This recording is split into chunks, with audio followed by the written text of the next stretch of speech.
কিছু কিছু উপদেষ্টাদের বিতর্কিত মন্তব্য এবং কর্মকাণ্ড এই বিভাজনকে আরও বাড়িয়েছে, যার ফলে সরকারের সাথে রাজনৈতিক দলগুলোর একটা অনাস্থার সম্পর্ক গড়ে উঠেছে।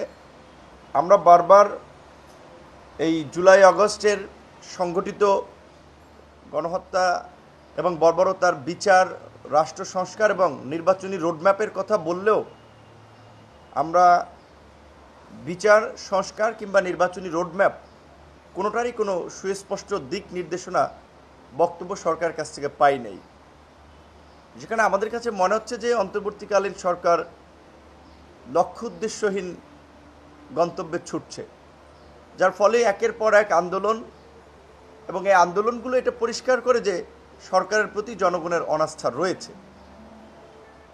জাতীয় নাগরিক পার্টি বা এনসিপি এই আন্দোলনের নেতৃত্বদানকারী ছাত্রদের একটি অংশের সমন্বয়ে গঠিত একটি রাজনৈতিক দল।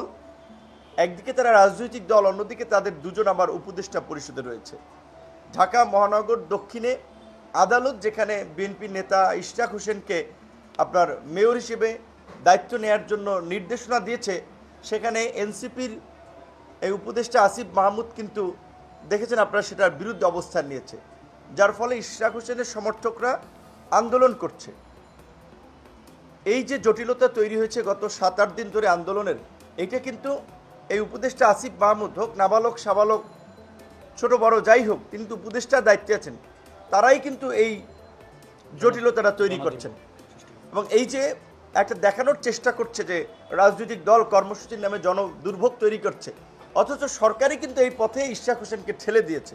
চট্টগ্রাম বন্দরের নিউমোরিং টার্মিনাল বিদেশিদের হাতে তুলে দেওয়ার যে ষড়যন্ত্র, বাংলাদেশের একমাত্র কৌশলগত বন্দর এটি যদি বিদেশিদের হাতে তুলে দেওয়া হয়, আমরা মনে করি সেটা আমাদের অভ্যন্তরীণ নিরাপত্তা তথা স্বাধীনতা সার্বভৌমত্বের জন্য হুমকি হবে।